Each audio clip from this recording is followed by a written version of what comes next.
کہ فَإِنْ خِفْتُمْ أَلَّا تَعْدِلُوا فَوَاحِدَةً أَوْ مَا مَلَكَتْ أَيْمَانُكُمْ، اگر تم یہ ڈرتے ہو اس بات سے کہ تم انصاف نہیں کر سکتے تو تمہارے لیے چاہیے کہ تم ایک ہی پر اکتفا کرو۔ کس پر اکتفا کرو؟ ایک ہی بیوی پر اکتفا کرو، دوسری کرنے کی تمہیں اجازت نہیں ہے۔ پہلی بیوی کے ٹھکانے نہیں ہے، یعنی ٹھکانے مطلب بیوی ہے لیکن حقوق کی ادائیگی کے ٹھکانے نہیں ہے۔ پہلی بیوی کے حقوق ادا نہیں کیے جا رہے ہیں اور حضرت کو خواہشات ہو رہی ہے کس کی؟ دوسرے نکاح کے۔ شریعت نے اس کو حرام قرار دیا ہے، شریعت نے۔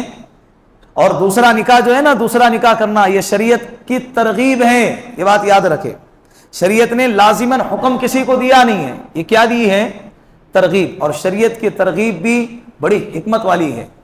آج کے فتنے کے دور میں، فتنے کے زمانے کے اندر ایک سے زیادہ نکاح کرنا خصوصاً عورتوں کے ایمان کی حفاظت کا بہت بڑا ذریعہ ہے۔ ہمارے بر صغیر کے اندر تو اس کا رواج نہیں ہے، لیکن گلف کنٹری ہیں، سعودی عرب وغیرہ کے علاقے کے اندر الحمدللہ آج بھی اس کا معمول چلا آ رہا ہے کہ ہر آدمی 2 سے زیادہ نکاح کرتا ہے، اور اس میں کوئی عیب نہیں ہے۔ آج کے زمانے میں معاشرے میں اتنی گند پھیلی ہوئی ہے کہ لوگ دوسرے نکاح کو عیب سمجھتے ہیں لیکن گرل فرینڈ اور بوائے فرینڈ کے سسٹم کو عیب نہیں سمجھتے، منہ کالا کرنے کو عیب نہیں سمجھتے۔ باہر جا کر وہ لطیفہ نہیں ہے کہ ایک آدمی باہر سے جب آتا ہے تو عورت اس سے پوچھتی ہے کہ کہاں گئے تھے، کدھر گئے تھے، اتنی دیر کیوں لگی؟ تو آدمی کہتا ہے کہ میں کوئی حرام کام کرنے نہیں گیا تھا۔ تو عورت کہتی ہے مجھے پتا ہے آپ حرام کام کرنے نہیں گئے تھے، میرا ڈر تو اس بات کا ہے کہ تم کہیں دوسرا حلال کام کر کے نہ آ جاؤ۔ یعنی تم حرام کام کرو چلیں گا لیکن کوئی حلال کام کر کے نہ آ جائے۔ وہ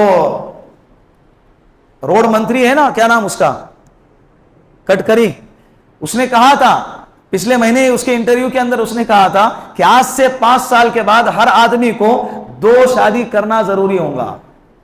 اس لیے پھر اس نے ایک ڈیٹا بتایا، میں بیانوں میں کہتا تھا کہ 10 سال کے بعد، میرے سے زیادہ اس کا ڈیٹا قابل قبول ہے، وہ حکومت میں بیٹھا ہوا ہے، تو میں 10 سال کا ایک آنکڑا بتاتا تھا، اس نے 5 سال کا۔ پھر اس نے ایک آنکڑا سامنے رکھا کہ پیدائش کے اعتبار سے لڑکیاں 1500 پیدا ہوتی ہیں اور لڑکے 1000، اس میں بھی مرنے والوں کی تعداد، روڈ ایکسیڈنٹ میں شکار ہونے والوں کی تعداد مردوں کی زیادہ ہے بنسبت عورتوں کی۔